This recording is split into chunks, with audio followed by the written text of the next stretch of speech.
Hello again, everyone, and welcome back. Well, today we are reviewing the good old USA.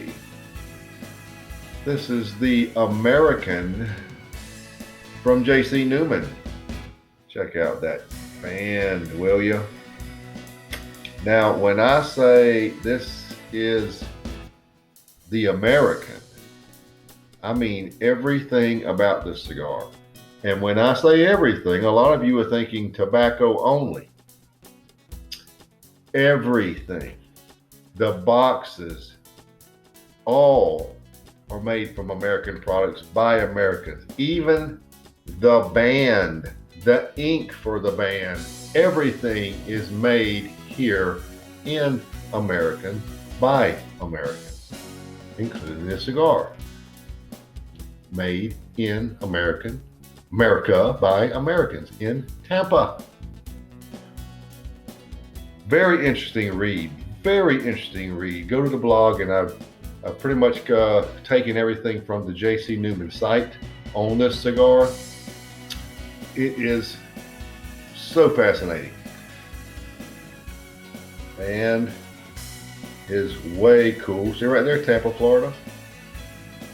Very, very cool. There's the density.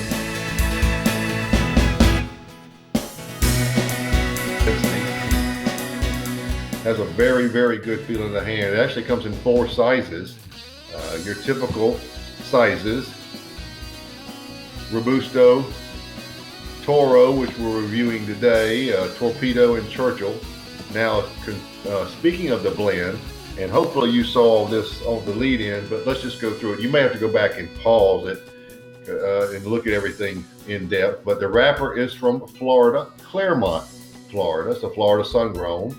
The binder is a Connecticut broadleaf from South Windsor, Connecticut. Filler is Pennsylvania Type 41 from Lancaster, Pennsylvania, and Connecticut Habano from South Windsor, Connecticut. All American. And when they say American, they mean U.S., not Central America, South America, North U.S. So that's the long and the short of it. Very interesting cigar. So let's get, another thing. You know JC Newman is a sponsor of mine on the blog. Occasionally they send me cigars to review. Not this one. They don't send out this cigar.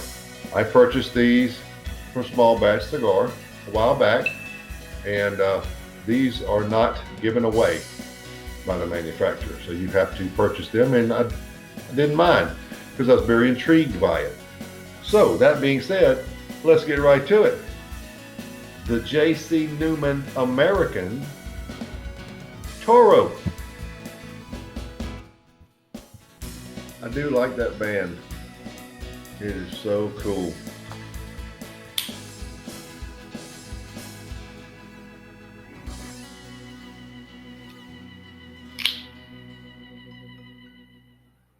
Oh yeah. Oh yeah. Excellent. Draw.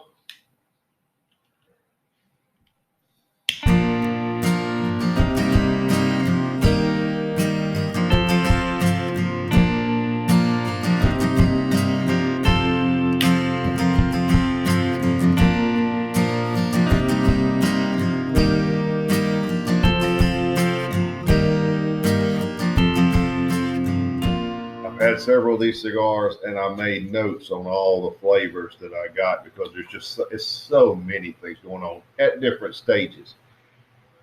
At this point, I have a little orange peel, pear, honey, leather, black coffee, a little nutmeg. The black pepper is pretty good, about 7.5. So that's how you start. It is quite varied in flavors. Right off the bat, I'll tell you, to me, this is a very complex cigar. It is a lot of things going on at any given point. Every third will probably be different in terms of flavors. It was when I had the first ones I had. But that's how you start. Nice start, actually. Nice start. And it sort of builds. So let's see what happens by the first third.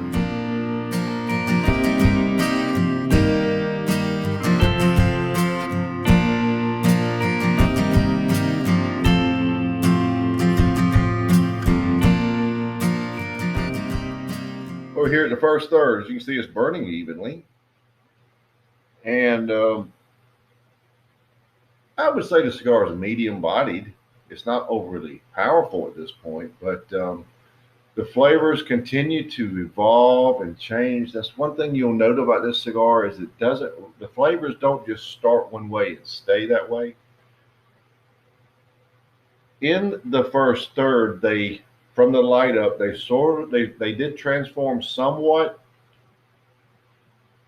but I still have the orange peel. I have some pear notes, some light leather. The black coffee is still there, but you don't really notice it too much. There's a nutmeg, green tea. I've noticed green tea aspects. Is still very much varied in its flavors. The finish is actually now some of that green tea. And it's sort of, most people won't understand this, but it's a little like sweet tea, which is a Southern tradition. There is sweetness in the green tea. There's nicely green black pepper too. But this is an intriguing cigar. It is ever changing, and I'm impressed. I would rate the first third 93. Pretty good. Anxious to see what we have in the second third.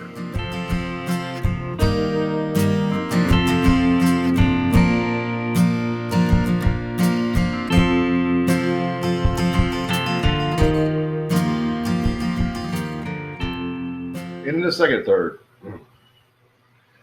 I'm getting notes of peach now.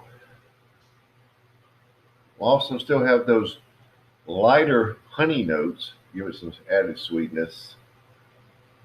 Still have the leather, and it's moved up a little bit, not intrusively, but it's moved up a little bit. Nutmeg, and your black coffee. Low grade, medium to full. The finish is still tea, not as sweet. A lot of lingering black pepper.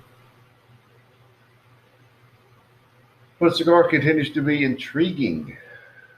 It could be the history, it could be the flavors alone, but it's an intriguing cigar. I will hold 93 for the second third. But you need to try this cigar if you can. So let's see. Let's wrap it up and see what we have in the final third.